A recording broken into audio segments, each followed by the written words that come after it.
Hello friends, welcome to study plan at home YouTube channel. இன்றைக்கி நம்ம வீடியோவில் என்ன பார்க்க போகிறோன்னு பார்த்தீங்கன்னா, ஹவுஸ் ஒய்ஃப் வீட்டிலேருந்து படிக்க முடியுமா? நிறைய பெண்கள் கேட்குற ஒரே கொஷின் இது தான். நான் ஹவுஸ் ஒய்ஃபாக இருக்கேன், நான் குழந்தை வச்சுட்ருக்கேன், என்னால் படிக்க முடியல அப்படின்னு சொல்கிறீங்க. இந்த பிரச்சனை எல்லா பெண்களும் ஃபேஸ் பண்ணக்கூடிய ஒரு பிரச்சனை தான். அதாவது கல்யாணம் ஆனதுக்கப்புறம் நான் படிக்கணும், வேலைக்கு போகணும், ஃபினான்ஷியலாக நம்ம இண்டிபெண்ட்டாக இருக்கணும் அப்படின்னு நினைக்கிற ஒவ்வொரு பெண்ணுமே ஹேண்டில் பண்ணக்கூடிய பிரச்சனை தான். இந்த பிரச்சனை எனக்குமே இருக்குது. ஓகேங்களா? அப்போது அதை நம்ம எப்படி சரி செய்து படித்து நம்ம வேலைக்கு போகணும் அப்படின்றத பார்க்கலாம். என்ன விஷயம் அப்படின்னு பார்த்தீங்கன்னா, இப்போ நான் ஒரு உதாரணம் சொல்கிறேன், உங்களால் அதை ஃபீல் பண்ண முடியுமான்னு பாருங்கள். இப்போது திடீர்னு உங்களுக்கு ஒரு லெட்ரு வருது.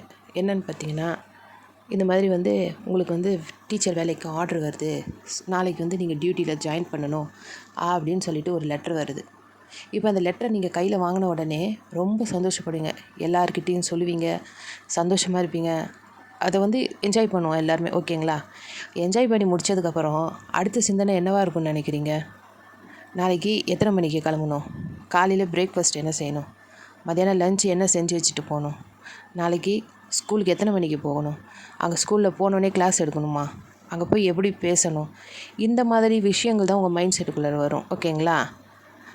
அப்போது நீங்கள் படிக்கணும்னு நினைக்கும் பொழுது, இந்த எக்ஸாமுக்கு படிக்கணும்னு நினைக்கும் பொழுது, குழந்தைங்க இருக்காங்க, வீட்டில் மாமனார் மாமியார் இருக்காங்க, ஹஸ்பண்ட் இருக்காங்க, அந்த மாதிரி பிரச்சனையெல்லாம் உங்களை சுற்றி தோணுது. ஆனால் அதே நீங்கள் வேலைக்கு போகும்போது குழந்தை பற்றியோ, மாமனார் பற்றியோ, ஹஸ்பண்ட் பற்றியோ வேறு எந்த தாட்டுமே உங்களுக்கு தோணாது. எப்படி ஸ்கூலுக்கு போகணும், என்ன கிளாஸ் எடுக்கணும், எத்தனை மணிக்கு கிளம்பணும், எப்படி போகணும், இந்த மாதிரி விஷயங்கள் தான் உங்களுக்கு தோணுது. என்ன காரணம்னு பார்த்தீங்கன்னா, நமக்கு வேலை கிடைச்சதுக்கப்புறமும் வேலை கிடைக்கிறதுக்கு முன்னாடியும் நம்மளை சுற்றி இருக்கிற பிரச்சனைகள் நம்ம கூட தான் இருக்கும்.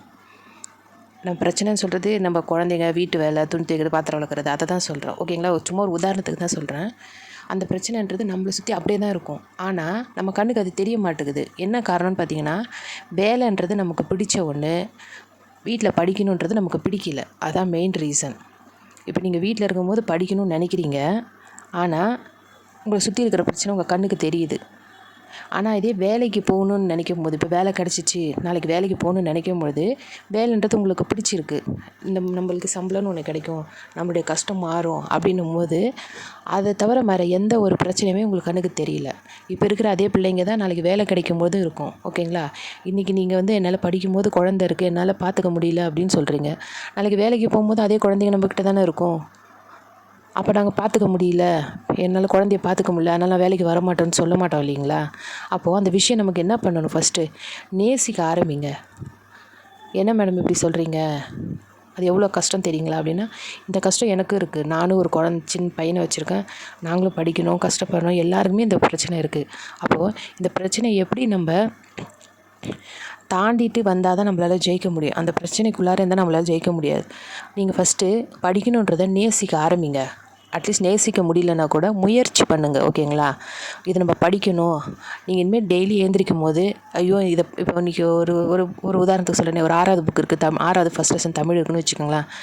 ஐயோ இன்றைக்கி தமிழ் படிக்கணுமே, இந்த வீட்டு வேலை இருக்கே அப்படின்னு நினைக்காதீங்க. இந்த வீட்டு வேலையை முடிச்சுட்டு இன்றைக்கி எப்படியாவது இந்த ஒரு லெசனை முடிச்சுட்டு தான் தூங்கணும் அப்படின்ற மைண்ட் செட்டுக்கு வாங்களேன். உங்களை சுற்றி கண்டிப்பாக உங்களால் படிக்க முடியும் அப்படின்ற ஒரு எண்ணம் நமக்குள்ளார வரும். ஃபஸ்ட்டு மனசில் தைரியம் வேணும். படிக்கணும்னு நினச்சிட்டோம், வேலைக்கு போகணும்னு நினச்சிட்டோம், அப்போ நம்ம தைரியமாக இல்லைன்னா எப்படி நம்மளால் முடியும்?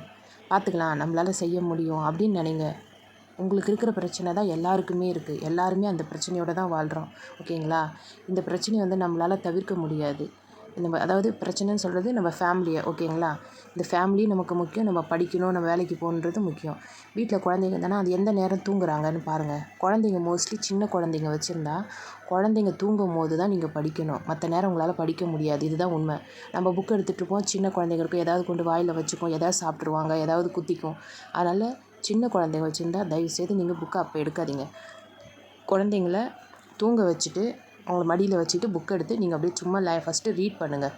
எப்பயுமே புக்கை எடுத்தோடனே கடன்னு மனப்பாடம் பண்ணணும்னு நினைக்காதீங்க, மனப்பாடம் ஆகாது. சும்மா ஒரு ஃபஸ்ட்டு எடுத்தோடனே ஒரு நியூஸ் பேப்பர், ஒரு கதை புக் எடுத்து பார்த்து என்ன பண்ணுவோம், மனப்பாடம் பண்ணியே நம்ம படிக்கிறோம், அப்படியே சும்மா ஒரு கிளான்ஸாக படிக்கிறோம் இல்லையா?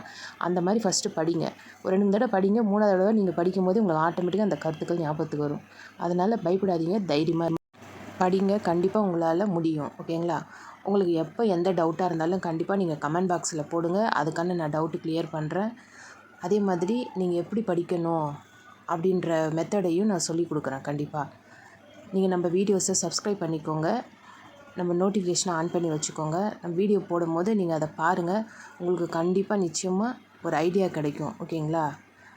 பெண்களாக பிறந்துட்டு முடியலன்னு மட்டும் தயவுசெய்து சொல்லாதீங்க. கண்டிப்பாக பெண்களால் எல்லாம் முடியும். எல்லா பெண்களாலையும் முடியும் பொழுது நம்மளாலையும் முடியும் அப்படின்னு நினைங்க.